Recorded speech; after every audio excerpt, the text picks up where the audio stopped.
Learn when you might want to take Social Security instead of railroad retirement.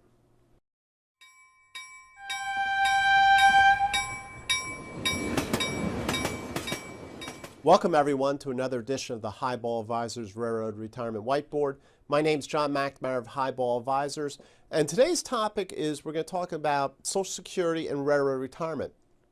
So we're always under the mindset, take railroad retirement, take railroad retirement.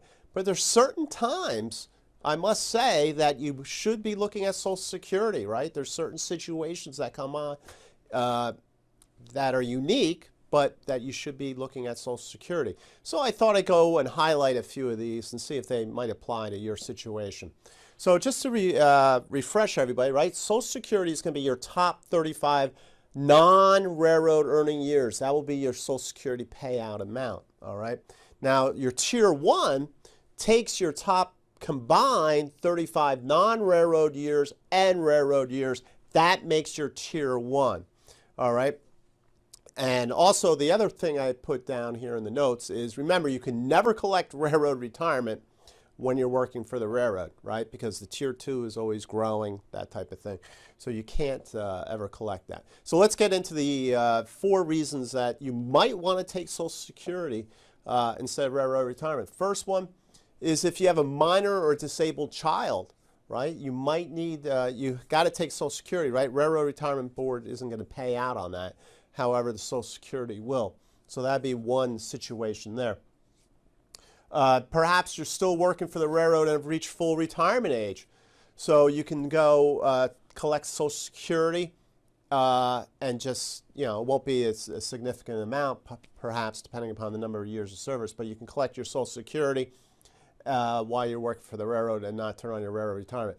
You always remember, though, you're going to have those deductions for work. Well, I shouldn't say that. You have no deductions because you're at the full retirement age. So that's something to think about there. Perhaps your spouse has reached full retirement age, all right? So that type of thing where, hey, I'll collect the spousal portion of it and then flip over to my railroad retirement when I retire. So that's something to think about there too, turning on that Social Security.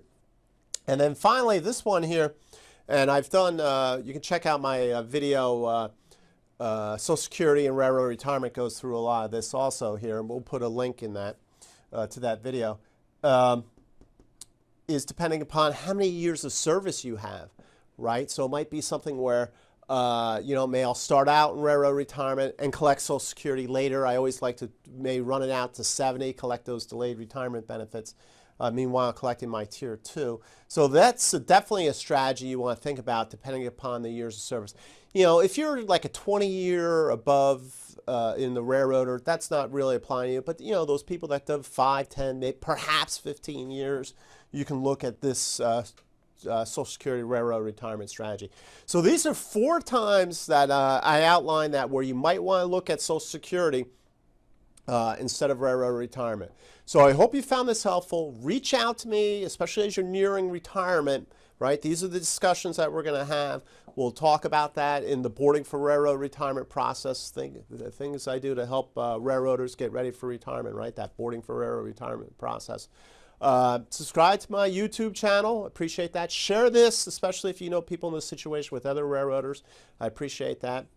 Until next time, everyone, please stay safe, stay on track, and take care. So long, everybody. Bye.